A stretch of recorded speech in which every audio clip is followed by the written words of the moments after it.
Kakain tayo ng apple, guys.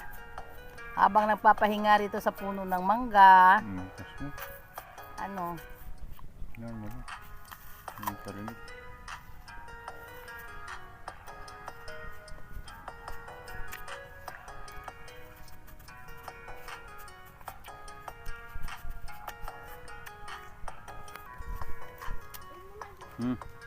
Oh guys, kunin mo yung kutsilyo mo. Oh. Kutsilyo mo guys, oh.